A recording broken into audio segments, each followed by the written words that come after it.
After last week's tales of destruction and a rapid scrapping of the first version 3 booster since then, never fear, SpaceX doesn't even believe that this will cause an issue with the timeline of the first flight.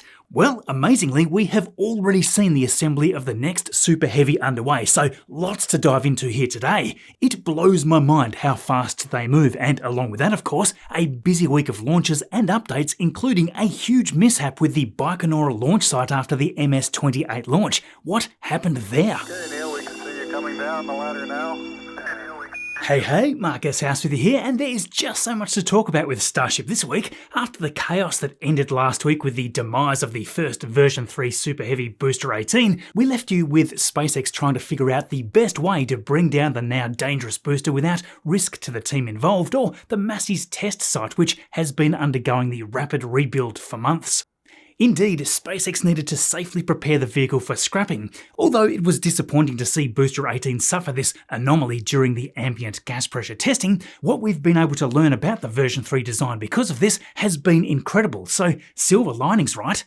As we could see from this mind-bending image by a Starbase surfer, this mishap completely tore open the liquid oxygen tank, with the eruption looking to originate from one of the strakes. Because of that, theories started to spread about this potentially being another composite overwrapped pressure vessel or COPV related issue. After all, they do have a bunch of COPV tanks under those strakes.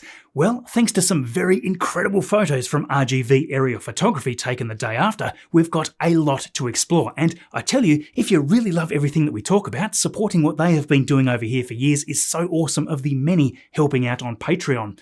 So many great insights come from this work, and check this out. Just taking a look at some of the photos, this lets us see some of the damage dealt to the vehicle in greater depth. Comparing the two, you'll be able to see one of the strakes is obviously completely missing. Looking at where it should be, alongside the portion of the ring left, some but not all of the COPVs seem to have burst, outlined by the circular cuts in the tank wall. At least 3 huge holes seem evident here, while the opposite side strake shows that there are 7 COPVs in total normally within. Here, you may also spot what looks to be half of a COPV sitting in the stairway of the cryo stand. It's possible that when SpaceX refers to a gas system pressure testing anomaly, they might be meaning that the overpressure of the weaker of the COPVs caused the initial event to cascade through the remaining vessels. That would explain the lack of any other intact pressure vessels in the surrounding area. So if this is directly related to a failing COPV, that would be an unfortunate cause, given that SpaceX implemented a bunch of corrective actions after Ship 36's failure at the same site, because that was caused by a failing COPV. We can also see that the unplanned destruction has caused at least some damage to the thrust simulator stand itself, with what looks to be hydraulic fluid running away from the structure.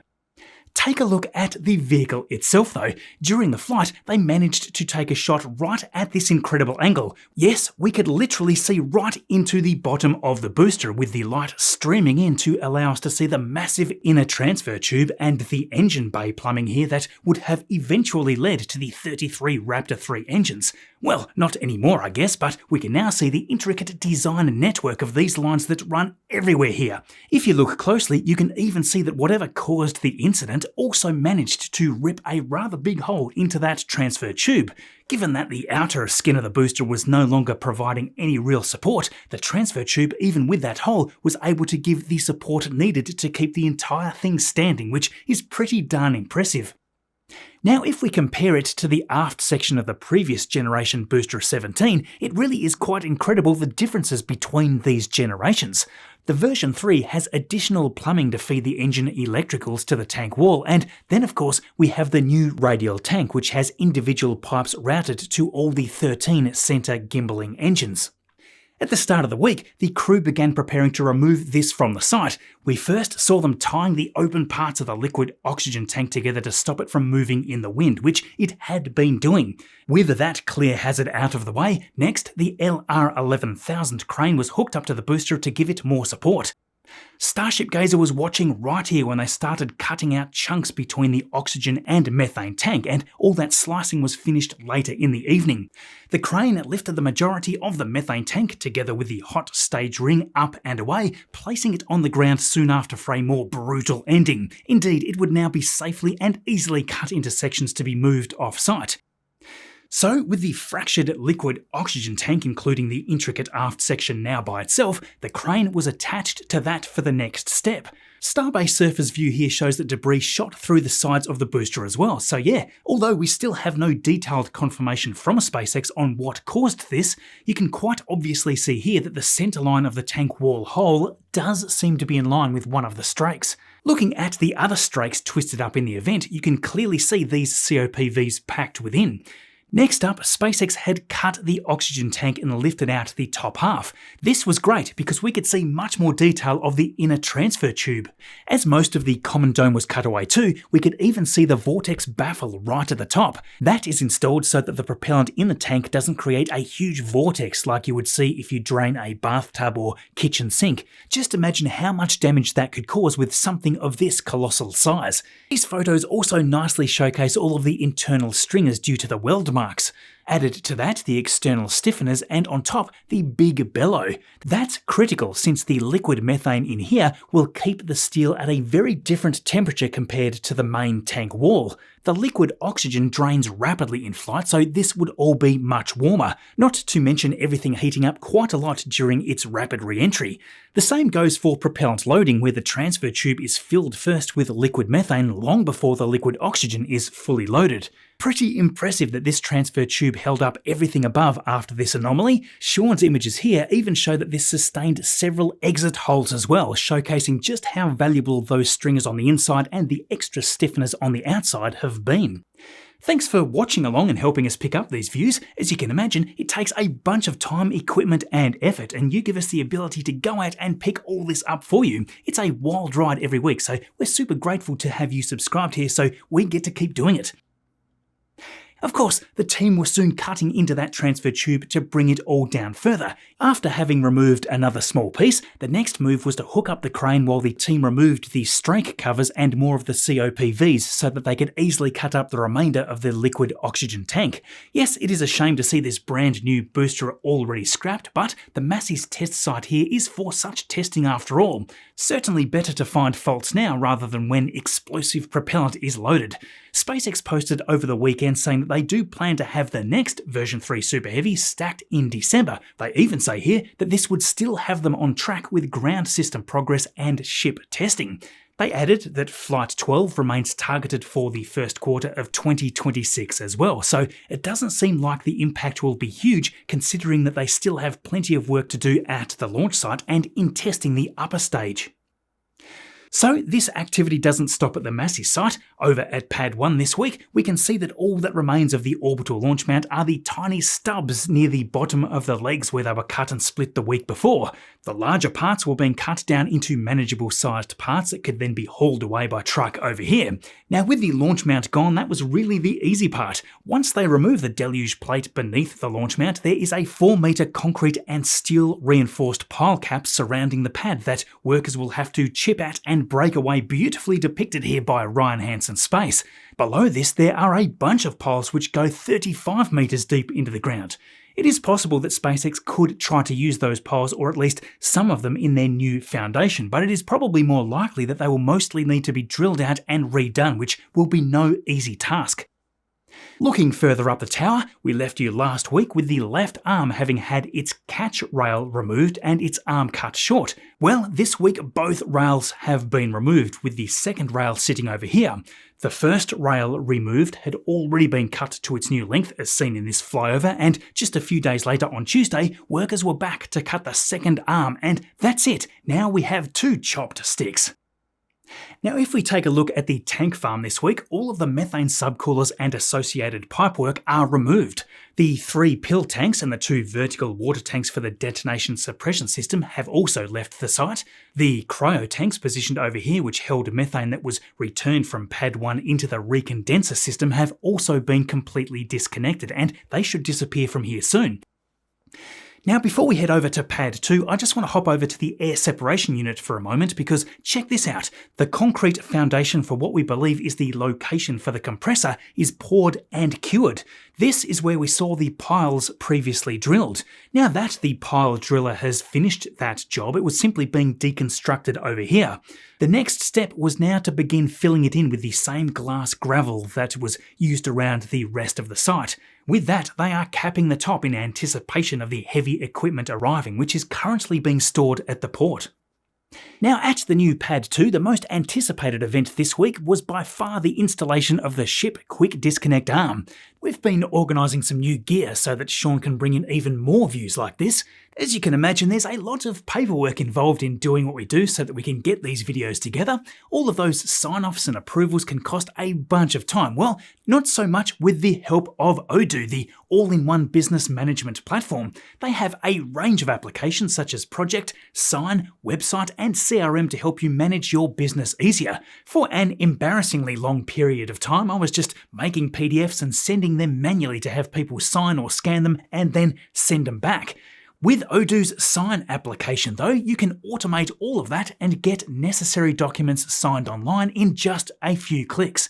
Every signer gets a unique traceable link, so everything is compliant and automatically recorded.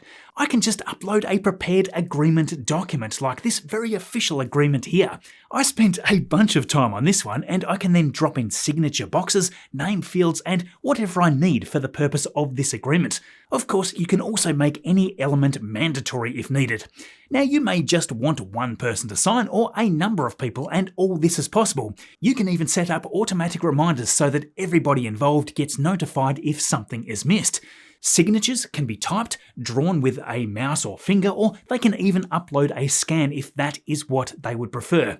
Given that all recipients can open it on any modern device and sign in seconds, it is all just so simple. From a management point of view, with real-time tracking tools, you can see what is signed, pending or declined, and you can set up notifications on whatever you like. Along with that, all your saved templates can be organised in an unlimited searchable space. So give it a try. You can use the Sign app and start sending and signing your documents for free with Odoo's One App Free for Life offer. Just head over to odoo.com to start using the Sign app for free, including unlimited hosting and support. And as your business grows, you can get access to over 70 Odoo apps for just $34.40 per user per month. Thank you, Odoo.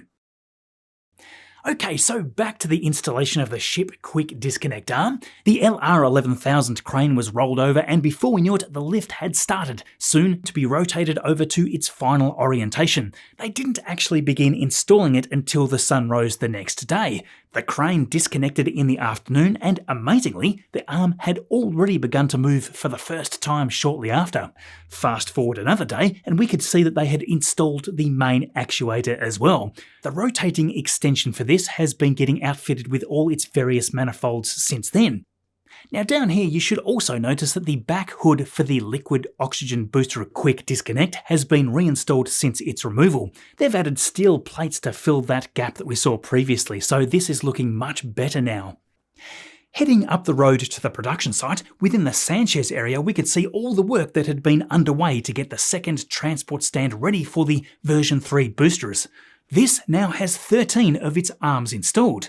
Along with that, the first version 3 ship stand to its left has almost appeared out of nowhere. The previous week it was just a pile of steel pieces. This doesn't quite look like the one in the renders provided to us by SpaceX a while back. That sort of resembled a slimmed down booster transport stand with gaps on the outside. This instead is more like a slimmed down version of the ship's static fire stand, but you can see here the 6 mounts for the clamps. Checking out all the work around the Gigabay, its 24 separate workstations are becoming much more obvious. You may have noticed the absence of any columns on the far right section in between the workstations. The beams on this side also appear to be a little beefier than those used on the other 18 workstations, so it's possible here that the missing columns combined with the thicker structural beams means that these 6 stands might get their own dedicated bridge cranes. These could be able to pick up rings from the right side just outside the Star Factory and then lift them in and onto the turntable. This is obviously speculative for the moment, deployment, but that would be really neat. The bay could then effectively operate from right to left, with the furthest right having 6 turntables to stack boosters and ships. The 6 stands to the left of those could then be used for final outfitting once fully stacked, and then the other half of the bay with its 12 workstations could then be dedicated to post-testing inspections or post-flight refurbishment. At the time this image was taken, only a few of the main beams on the first level were left to go, which came shortly after. That meant that the workers could finally begin stacking the second level here on Tuesday. Now, as you may recall, in Mega Bay 2, we left you last week with workers rolling out the brand new test tank S39.1 out of the Star Factory and then stacking it onto the ship cryo stand. Even with all the work going on scrapping Booster 18 at Massey's, they rolled this out here on Tuesday morning. This test article, we believe, will be used to validate the design of their new ship thrust structure, testing it way beyond the forces that 6 Raptor 3 engines will inflict on it. If that all tests out well, they'll know that they have the design nailed before they roll out the first version 3 Starship and test that in the same way. At Mega Bay 1, SpaceX has been busy getting the last remaining pieces of the old Booster 17 cut down and removed. Given SpaceX's post about the next version 3 Super Heavy being stacked in December, there is going to be quite the hive of activity right here with that month-long deadline. This will of course be quite incredible to watch as sections roll out, considering that Booster 18 took a few months to construct. I will say though, given that they've already got the design mapped out and the equipment to put them together ready to go, this process should move much faster. On that note, we have already seen the first section of Booster 19's liquid oxygen tank rolling out here in the early hours of Tuesday morning. The next day, they had also started the stacking process, with the common dome section having rolled into the bay as well. We have a bunch of Falcon 9 action as always. Just as we were getting last week's video exported to go live, Starlink Group 679 was away from Space Launch Complex 40, so we just missed that one last week in the early hours of Saturday morning. It was only Flight 9 for this booster at 1090 as they carried this batch of 29 into orbit. A shortfall of gravitas was waiting in the ocean for this touchdown, and can you believe this was the 150th Falcon launch of the year? Indeed, that kicked off an exciting start of the week for SpaceX. Just under a day later, across the country at Vandenberg Space Force Base, the next was away with Group 1130. The key point of this mission though, check out how clean that booster looks. That is because this is a brand new one with Booster 1100 lifting off into the sky there for the first time. Now, interestingly, this was set up with one less Starlink satellite, so back to the stack of 28 here. I'm wondering if the Group 11 shell may perhaps just need a little more margin maybe. We'll just need to see if the next for Group 11 also has 28. Now, during the week actually, SpaceX announced that Ukraine has become the first European country to make Starlink's direct-to-cell network available to customers. Indeed, Kyivstar users in Ukraine with 4G smartphones will be able to stay connected even when the typical mobile network is not available. It is just allowing SMS for now, but later, voice and data will come too. It's amazing to see this rolling out here, and also in the many other areas having this technology all of a sudden becoming a normal thing. Back to the mission, it was the drone ship Of Course I Still Love You preparing for the first landing, and there was the newest booster to the fleet starting off a hopefully nice long career with well over 30 missions to go, especially given how many we are seeing on the reuse tally at this point in time. We also had SpaceX shoot another dedicated rideshare mission off into a sun-synchronous orbit on Friday morning. Again from Vandenberg Space Force Base, up top within the fairings were dozens of small microsatellites and nanosatellites for so many customers, commercial as well as government. This was the whopping 30th flight for Booster 1071, which is of course just one flight behind the record holder, so it was still a little nail-biting to see if this one would make it back for its next mission. Stage separation there, and a glimpse of the stack of the various payloads crammed on board. These missions are so darn cool. Of Course I Still Love You had returned home after Sunday's mission and was already back out here again for this one. The landing burn looking great there at this time in the daylight, and bam, the second ever booster to pass the 30 mission mark. Now, just after 51 minutes into the mission, a tiny extra burst from the second stage there to tweak the orbit for deployment, and a few minutes later, the many on board started separating away. It is pretty crazy. ExoLaunch was here set to deploy a record 58 customer satellites for 30 clients alone. Once again, a real mission inception, this one. Deployment after deployment for quite some time, and after they were done with all those in this orbit, the second stage fired up again twice more, with both of them very quick adjustments. Blink and you may have missed them. Formosat 8A was deployed here alone, and yet another second stage burn was needed for the final show. If you've been keeping count, that was second engine cutoff number 5. To end the stream, NASA's R5S7 CubeSat was away, with the entire mission for SpaceX approaching 3 hours, all executed as smooth as can be. Now, Blue Origin has announced this week an agreement with Optimum Technologies to integrate its new Caracal optical payload aboard the first mission of Blue Ring. Now, it has been a while since we've seen much about Blue Ring, but this is, as you may recall, Blue Origin's answer to providing multiple mission support for a range of spacecraft on board. Sort of a rideshare platform that can deploy or just host some missions. Blue Ring's first mission is expected to launch in 2026, where it'll be placed into a geostationary transfer orbit. The team has now integrated the primary structure with its core propulsion module, so it is coming along nicely. Along with this though, we've just seen the first look at the Blue Moon Mark II crew cabin mock-up that is currently sitting here at NASA's Johnson Space Center. Over the years we've seen plenty of the 3D models for this, so it is nice to finally see something more tangible at this point. The Mark II crew and cargo landers will help establish a permanent presence on the moon, which is definitely what we want to see. A happy Thanksgiving Day on Thursday, with NASA astronaut Chris Williams together with Roscosmos cosmonaut Sergei Kuzvernchkov and Sergei Mikheyev launching to the International Space Station.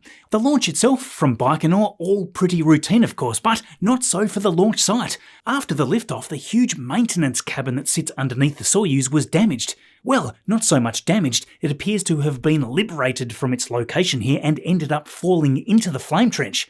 This is a huge problem because until this mess is fixed, I don't believe Soyuz will be able to launch any crewed missions. Roscosmos has said that they have got all the parts that they need to get it back up and running soon, but with the damage still being assessed, who knows? In preparation for their arrival, the Cygnus XL spacecraft that has been up here for quite some time was simply grabbed by the Canadarm2 and removed from its location. Since then, the robotic arm has just been holding onto it and will remain doing so, I believe, until Monday. This might seem a little strange, but this was all done simply to give the appropriate clearance for the arriving Soyuz MS-28. Once Cygnus XL is reattached on Monday, it'll remain there until around March when its mission is over. It was a fairly rapid rendezvous with this mission docking on Friday, so they were soon to be welcomed on board. For Chris, this is his first time in orbit, and the new crew will spend about 8 months on this mission. During this time, NASA have mentioned that Chris will be kicking off scientific investigations and technology demonstrations to help prepare the crew for future space missions. Anyway, with the new crew rotation, the next thing that we will see is the return of the MS-27 Soyuz early in December. Now, it has been just 2 weeks since New Glenn had made that incredible landing in the Pacific, and the exciting Escapade spacecraft had begun their journey. One of the spacecraft used its VISIONS, or Visible and Infrared Observation System, all developed by Northern Arizona University, to capture some self-portrait action. This is an edge-on look at one of the solar array's invisible light and a glowing thermal view in infrared, revealing the warmer and cooler regions across the panel. These images confirm that the cameras are performing as expected, and the visible light sensitivity hints at a bonus science potential to capture images of a Martian aurora from orbit. The twin spacecraft also snapped its first images, although given it was pointed into deep space, the result was all black. So that wraps up yet another exciting week, my friends. I hope you enjoyed this video. If you did, don't forget to hit subscribe so we get to keep making them. If you want to continue with more space goodness, check out this video here next if you missed it. Thanks for watching all this way through. I will see you all in the next video.